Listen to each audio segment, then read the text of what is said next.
Hello everybody and welcome back to a brand new episode of F1 23 Driver Career Mode here on the channel. I hope you're all having a great day. Unfortunately, fresh off of a finish behind the McLaren, so we don't find ourselves in the best position coming into the final handful of races this season. It's hard to believe we've gotten this far into Season 4 already, and only a handful of races remain with Qatar, USA, Bahrain, Abu Dhabi, Saudi Arabia, as well as that season finale in Brazil. And, Qatar, maybe not my most favorite track in the game, but probably the best track to at least drive in the game as we rode into this weekend. We actually had an announcement from Lawrence Stroll. Let's take a listen.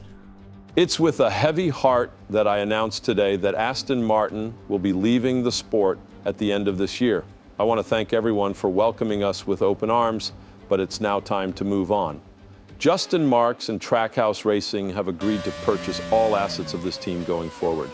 You hear the news there. Trackhouse Racing has bought the assets from Aston Martin, so Aston Martin pulls out at the end of the season. It will be a whole new team next season in place of them now. And Justin Marks has been trying to recruit us, actually, and we are going to be in the United States very soon. Of course, where Trackhouse Racing would be based, it'll be a second American team, and we'll be talking to Justin in the next episode and, see exactly what kind of offers on the table. We still have not signed an extension with Red Bull to go past that one season together. Aston Martin right now, their R&D is basically even with our Red Bull Ford team, so if we went there, it's not like we'd be losing anything. We might not be gaining anything either. It's a luxurious and kind of appealing option to go to Trackhouse Racing, a new team that kind of brings in this flair to the sport. They're looking for young, aggressive drivers, and I think I can deliver that if we went there, but we'll have to wait and see how it goes, as well as what the board of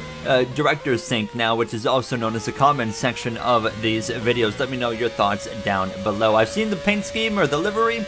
Looks pretty cool. But we come through into Q1 now in Qatar. We got through no issues here. P10 on the grid, as you can see. And 5 drivers, of course, out with Tail Porcher, Kelly Mayer, Zhou Guanyu, Devin Butler, and Jake Hughes. Williams has been kind of dropping the ball lately when it comes to qualifying efforts. Now, Q2, exactly similar to the first qualifying session here. We're going to head down this front straightaway after a solid lap, and we're going to cross the line and go P10 again. So you can see out this time, though, Gasly, Ocon, Drugovich, Lawson, and Iwasa. Now, I wasn't feeling very confident going into Q3, considering, we've been the slowest of the 5 fast teams here now, all qualifying along. We roll into Q3 and it was basically, the same song, just now we passed the 2 verses and now I guess we're into the bridge. But yeah, same situation here now as we come through the final corner down the front straightaway. It's again going to be P10. So we'll be starting from P10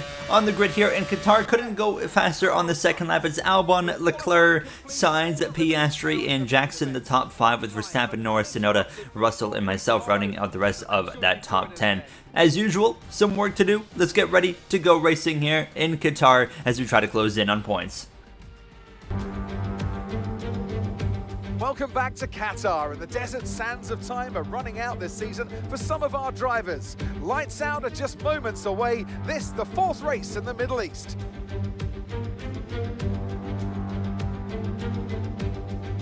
We're back here in Lateral for a track that's 3.34 miles long. There are 16 turns around its unique 3-prong shape and just a single DRS zone out of turn 16.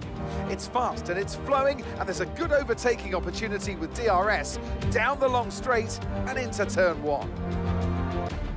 So with the race not far away from starting, here's what today's grid rundown looks like. Alex Albon leads us away from pole position, and it's Charles Leclerc in P2. Looking down the rest of the grid, we have Sainz, Oscar Piastri, Jackson, Verstappen, Norris, Tsunoda, Russell, Golden Boy, Gasly, Ocon, Drugovich, Liam Lawson, Iwasa, Tail Porcher, Mayer, Zhou, Butler, and Jake Hughes. And with lights out just moments away, it's time to go down to the track. And alongside me once again for coverage of today's race is none other than the great Anthony Davidson. Let's talk about Golden Boy. What do you make of their performance so far this season? It's been a really solid year so far. There have been some incredible standout performances, but what's really impressed me has been the consistency. With this kind of form, I'm expecting another great race today.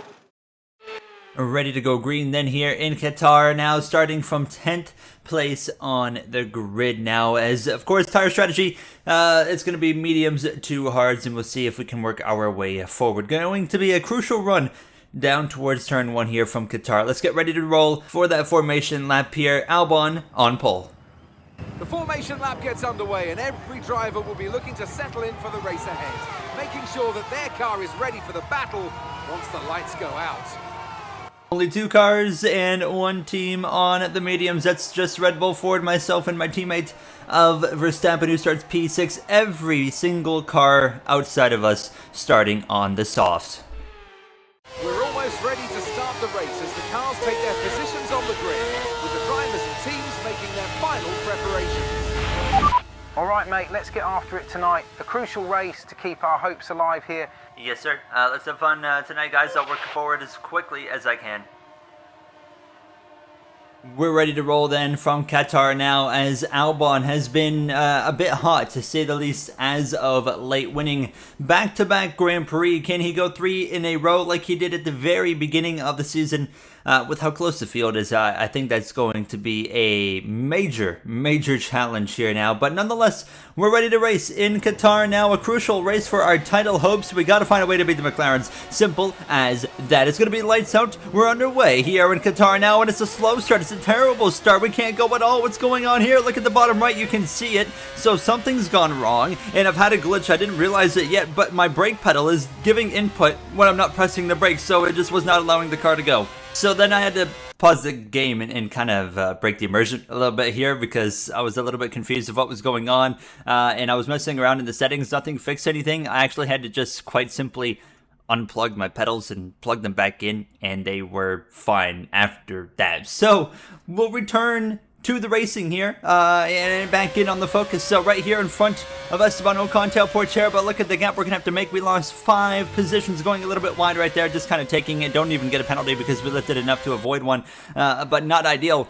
Speaking of not ideal, the leader now is Leclerc and Sainz. Albon started pole position, lost the lead. He's got Oscar Piastri, and then of course Albon's teammate of Aiden Jackson just behind. But yeah, I mean, that's the first time in a long time I've had any form of, personal equipment error in a F1 game, to where it obviously cost us, and I didn't realize it until I was basically out of turn 1 that something was wrong. I thought, I just had a really slow start, and we just had to deal with it at that point, but no, there was clearly an issue there, and you can see now it's fine. So after I unplugged the pedals, plugged it back in, it was all good to go. However, the damage is done. When we're down to 15th place, we got to go past Iwasa and Mare to start. And you can see Iwasa, as we start lap 2, putting some pressure on Callie Mare on the run down towards turn number 1. Callie Mare, she likes to get her elbows out, and she's proven it right there as they actually ghost inside of each other. Still probably the dumbest feature in F1 23 is EA and Codemasters blatantly admitting that that they can't really, make AI good enough to race around each other in the couple of laps to start a race there. Passing Iwasa, caught him off guard a little bit now, and of course his hairpin up here is a great overtaking opportunity. I didn't quite get the opportunity I was looking for yet, but on the run down towards the final turn, we're going to have a wide open door to go for the overtake there, so we'll pass the Honda Sport of Callie Mare up in P13, but you look at the track map, the front group of cars, they're driving away, so we're trying to make these overtakes, as quickly as possible, for the obvious reason of trying to still be in the fight for, whatever it might be here, a Grand Prix win, a podium, etc., but we get the job done there on the Alfa Romeo Haas of Tail Portier. Next up, we're going to go after the BMW of Felipe Drugovich. Of course, a lot of speculation that he might be going to Red Bull next season as well, to be possibly alongside me, depending on if we stay here or go to Trackhouse Racing. But we'll have to wait and see how things play out over the next handful of episodes. As usual, there's going to be a lot of lead up going into the silly season. I like to keep it like real life. Not all the changes happen in the off season like it does in the F1 game. No, we're going to announce things and whatnot as the season goes on, and I hope you guys like that as well. Let me know down below. Would you rather just get it all in an off-season video and kind of be a bit confused with everything going on, or would you like it to gradually come out over the course of the current season? and that also, you know, allows you to build hype for the next season instead of waiting for trying to build hype for another season. You know, we get to, you know, in one video we get to just do it over the course of the season now. But the battle for the lead heating up. Carlos Sainz with the DRS assistance. He's going to pass his teammate of Charles Leclerc. Leclerc, of course, looking to get back to the top step of the podium. It's been such a terrible, terrible season for the Monaco-based driver. Here's Oscar Piastri as well, going for an overtake on Alex Albon. This is a battle that would continue through the whole first sector, but as it came down through the hairpin, Piastri's going to get the job done, showing that Trackhouse, they're winning big here. They're going to be taking over the assets of Aston Martin, and that's a team that's really good right now. And most importantly, the R&D regulations. There is no new regulations coming for next season, so that also does mean we will see a shorter season, 16 races. At this point, I say we only do a full 23 race season or so when there is regulation changes, significant ones that is now. But we continue to move our way forward. We've run down the pair of Mercedes of George Russell and Lando Norris as they just continue to just not have it in them this season. But as that was happening, actually, there's another battle going on. This is Leclerc actually passing back Carlos Sainz. So Leclerc gets Sainz as we would actually pass George Russell here into turn 1. So up into P9 now as we set our sights on Norris. And then about 2.7 seconds up the road is Yuki Tsunoda at this point in that Aston Martin. We are closing in right now on, you know, not only Norris, not only Tsunoda, but everybody, as Norris has a bit of a moment right there, a bit of a slip and slide. He saves it though. You know, this is the part in Qatar where there's not really a passing opportunity, so we just have to wait. Speaking of passing opportunities, Sainz for the lead again here in Qatar, and he's going to be successful. Leclerc back down to second as that was all developing. A move up the inside of Norris on the run towards that first corner, and we're going to be able to take the 8th position now as we got to make up 2.5 seconds on Tsunoda,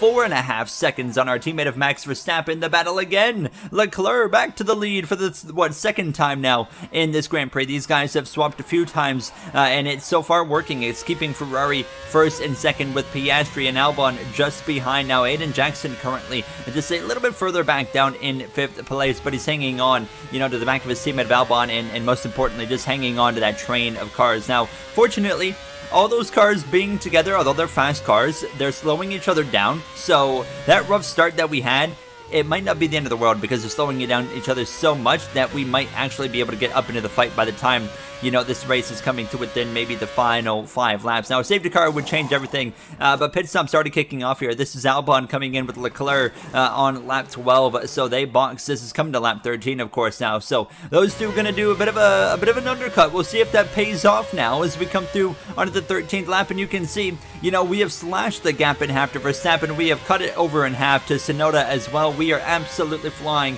at this point, but because of the bad start that I had, I decide we're going to pit a lap or so earlier than what the pit window was saying to come in for those hard tires, because we need to try and find a bit of an opportunity to make up some time. So we'll come in for the hard compound tire. Everybody else is going to be going off of the softs, of course, onto the mediums, but myself and Verstappen on the mediums to start, and we'll be switching over to that hard compound tire. So we'll exit here back onto the racing circuit and overall be in pretty solid shape here now as we continue in that 9th position. We'll see where we, of course, cycle out here throughout the whole pit cycle momentarily, but you can see the gap. Look at Leclerc on the track map.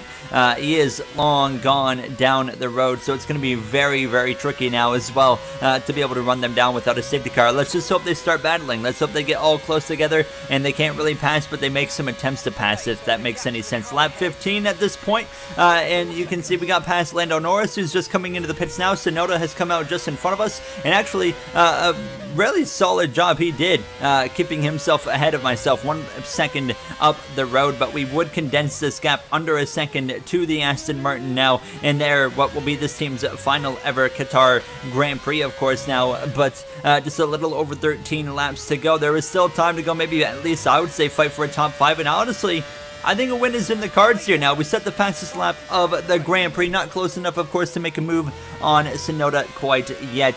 It's all going to come in the next lap here. Now, coming to lap 18, DRS wide open as we have a huge suck from the back of the Aston Martin down towards turn 1. Are we going to go for it? Yes, we are. An unexpected late move. Tsunoda there reacts to it. You saw it, and we take the position up into 6th place now. 4.9 seconds to Aiden Jackson. That's going to be a difficult one, especially when Tsunoda a lap later leader on the DRS straight fights back and breezes past us for the 6th position again here now. As yellows up front, it's Leclerc. Charles Leclerc from the lead has a mechanical issue again. Oh my goodness. I'm f***ing done. I can't wait to leave. And there you hear the spicy radio from Charles Leclerc, not happy, as you can imagine. Another driver linked to a potential Red Bull spot going into next season. We know Verstappen and Hamilton are going to be at Ferrari with that iconic duo. Everyone's so excited to watch that. But let's go through the grid here from Qatar as Albon now takes the lead. Albon takes the lead after Leclerc's retirement. However, there's a hard-charging Oscar Piastri just behind. I think Oscar is motivated here to get a win for Aston Martin, of course, with the news of them leaving the sport. He also might be fighting for a ride again, as we don't know the plans with this new team entering the sport. What can you tell us about Trackhouse Racing, Ted? Yeah, guys, Trackhouse Racing is a very successful NASCAR team. They won the championship just last year. With Ross Chastain, they are the home of bringing divers from all around the globe to compete in their cars. Justin Marks, the CEO, is trying hard to recruit Owen to that team before he signs a Red Bull extension. If Owen signs the deal, he'd have some very cool opportunities with Trackhouse that leads to races outside of Formula One. Sounds appealing. Owen surely has a lot of thinking to do.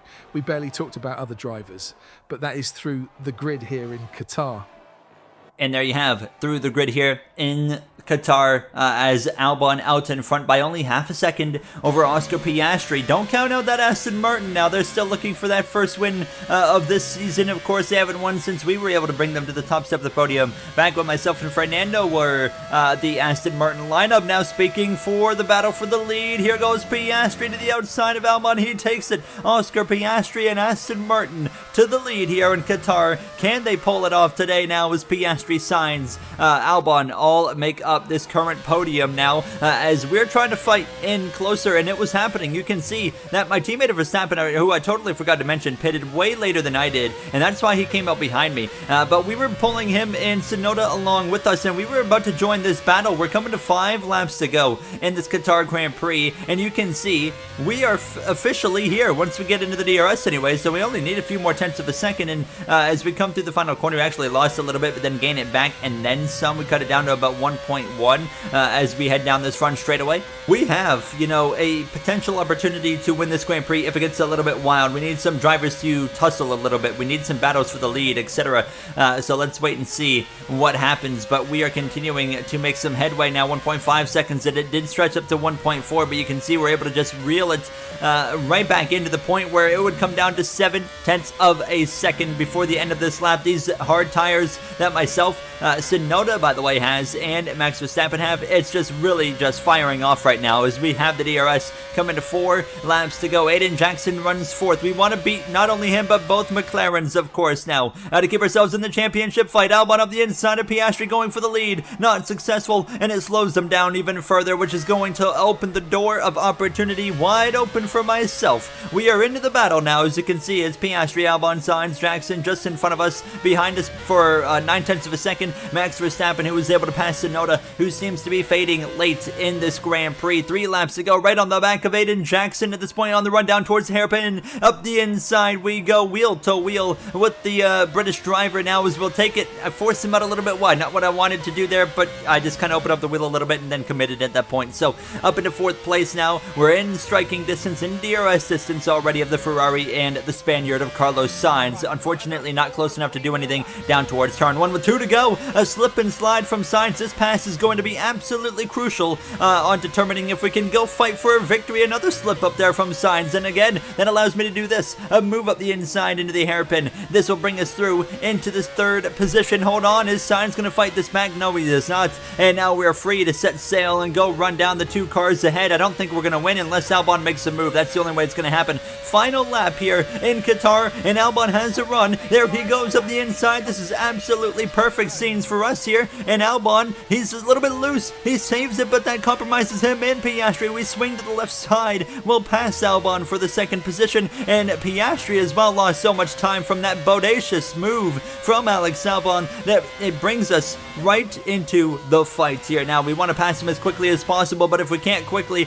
we're going to have to focus in on the DRS straight, and that pass, unfortunately, doesn't look like it was going to happen any point in this lap here now. So on the run towards these final few corners, the three right-handers, the one, the two, now the third, and then of course the penultimate corner, just trying to stay within striking distance. We get through there really good compared to Piastri. We gain a few car lengths now. On the run towards the final turn, we dive it in deep, gain more time, even through the center, better on the exit. He's sideways, he saves it, he goes into harvesting mode. We have DRS, overtake the slipstream, you name it, we got it to the line. Who's it gonna be? We get it. We win in a photo finish here in Qatar. Unbelievable from where we started to where we ended, and it's in a photo finish. Absolutely incredible. Driver of the day better be us. It is, well deservingly so. Winners in Qatar. So as they climb out of the car, the Red Bull team are ready and waiting to celebrate a thoroughly deserved win. Well, Anthony Davidson, a resounding victory today, but what set them apart from the rest? Well, when you overtake that many people, I'd certainly hope you'd win the race. Their car was really effective in the slipstream here today, and the team would be pleased that they didn't cook the engine, given how long they were spending in the hot air behind other cars. They had a lot of confidence to push their tyres hard as well, especially going into the corners, which allowed for some late braking and some exciting passes. We didn't need a safety car, a virtual safety car, a red flag. We didn't need anything to alter the race to win that one. What we did need was exactly what we got still, however, and that was the leaders battling. Everybody holding each other up in that group of cars there. When you got 4, 5, 6 cars sometimes together, you know, they just slow each other down when they're running that close together. Of course, now everyone's just got to be so on edge, so careful, make sure that they're not running into anybody. You can't quite push the car to the absolute limit, and that's what opened the door of opportunity for us here today as we spray the champagne here in Qatar. We will absolutely take that. Very thrilled with that result, as you could imagine. And of course, more importantly, that means we do gain some points on both Albon and of course Jackson as well. We'll take a look at those standings to kind of see where everything shakes out here in just a moment. But you see the rest of the finishing order right now. Gasly with the lone point there in 10th place. Leclerc the only retirement out of it. He's had such terrible luck, just like real life here this season in the career mode now. But look at the gap, 28 points to Albon's name above his teammate of Jackson. We're 45 back. It's still possible, but yeah, not easy. Constructors 143 back. We just continue to lose to McLaren. That's going to wrap it up for me. Circuit of the Americas in the next episode. I'll see you guys then. An important meeting on the way.